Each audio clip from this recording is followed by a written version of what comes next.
Kita akan membahas isu lingkungan kali ini yang semakin gencar dikampanyekan dalam dunia bisnis. Nah, ini contohnya produsen otomotif BMW yang mengatakan pabrik-pabriknya di Jerman akan mulai bertransformasi untuk memproduksi mobil listrik sepenuhnya.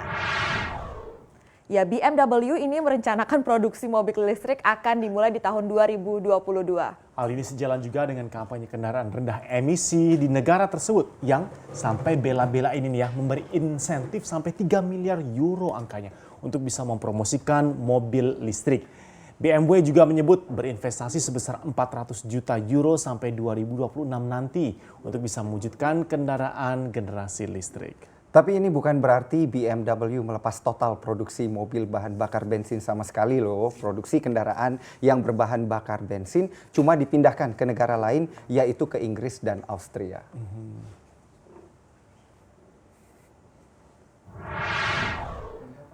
Kendaraan listrik ini memang jadi mimpi ya buat banyak negara dan buat banyak orang termasuk saya gitu. Dan memang kalau untuk pengusaha ya dilihatnya dari sisi yang penting cuan gitu ya.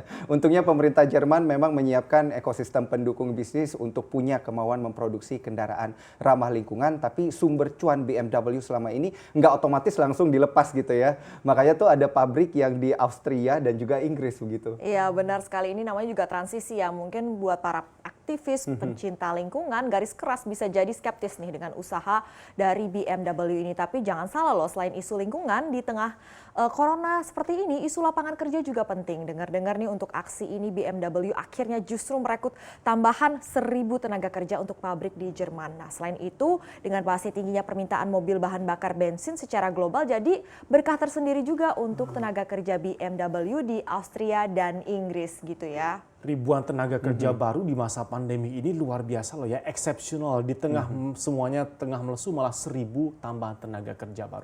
Ya, jadi rupanya BMW ini sudah nentuin seri-seri kendaraannya dari sekarang yang mau dibuat nanti apa aja versi listriknya. Kayak BMW i4, ada juga BMW X1, sementara kendaraan yang modelnya sudah eksis dengan bahan bakar bensin versi mesin 8 dan 12 silinder. Ini juga jadi jatahnya Hemshall Inggris dan Share Austria. Ya, sambil menyelam minum air ya ini ya, hitung-hitung ya. Misi lingkungannya dapat, cuannya tadi Daniel bilang juga dapat juga membantu ngurangin pengangguran, juga dapat triple cuan ini ya. Sukses dan sukses tadi Daniel ya. Iya.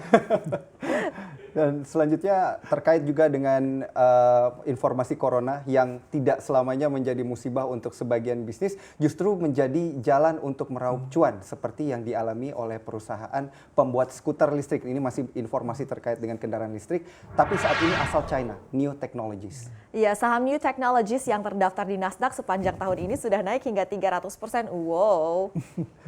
Dan skuter memang menjadi salah satu kendaraan andalan di mana semasa pandemi ini tren penggunaan skuter melonjak secara global baik di Eropa, Amerika Utara hingga China. Ya, Kepala Eksekutif New Technologies, Yan Lee, membenarkan kalau masyarakat kini menghargai kendaraan individu daripada menggunakan transportasi umum karena mau menerapkan jaga jarak ya terkait dengan corona juga nih. Ya, Erwin dan juga Alin, ini kalau kita berbicara soal kendaraan pribadi nggak cuma skuter aja yang ternyata menjadi tren, tetapi taksi online pun juga mulai ada yang mengarah ke robotaksi. Ini sudah mulai loh kelihatan di Shanghai, utamanya di Shanghai, China per Agustus lalu. Iya, berarti naik taksi online pun ini buat sebagian orang masih bisa bikin resah ya, soalnya sharing mobil dengan pengemudinya, makanya itu tadi ada robotaksi. Ya, benar ya. Dan kalau kita lihat dari info yang berkembang, dengar-dengar robotaksi ini juga bisa buat layanan antar barang. Wah, lebih praktis lagi ya. Jadi kontak antar manusia diusahakan seminimal mungkin untuk bisa memperkecil resiko penularan dari COVID-19. Terlepas ya, sebagian orang bakal nganggap ini agak paranoid. Kayaknya bakalan tambah teralienasi ya kalau kontak fisik manusia semakin diminimalisir seperti ini. Iya, tapi jangan orangnya teralienasi ya.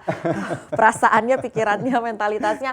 Tapi kalau tren ini berlanjut nih, bisa dibayangkan ya, apakah mungkin hal yang sama juga berlaku di Indonesia, di Jakarta misalnya, kan sekarang sudah mulai banyak tuh yang jadi bikers, meskipun tujuannya lebih ke menjaga kesehatan dan juga untuk tren ya nampaknya ya di masa pandemi ini ketimbang jaga jarak. Kalau kamu sendiri nih, tim goes gimana? Kamu goes untuk jaga jarak atau untuk kesehatan? Untuk jaga jarak, karena dulunya sukanya olahraganya lari begitu ya, tapi pandemi mendorong ini untuk jaga jarak sehingga memang harus jaga jarak dengan dengan menggunakan sepeda gitu ya. kalau Tapi saya sih, bisa ya. jadi juga ya, ini Erwin, kalau kita mengingat Jakarta orangnya padat sekali ya, agak susah membayangkan kalau semua pada turun ke jalan pakai skuter, motor, sepeda, dan robot taksi. Bayangkan aja nih, jadi padat banget begitu ya, sulit banget menjadi jarak, untuk menjaga jarak malahan. Kalau saya sih jaga jarak dapat, jaga cuan juga dapat di Jakarta ini ya.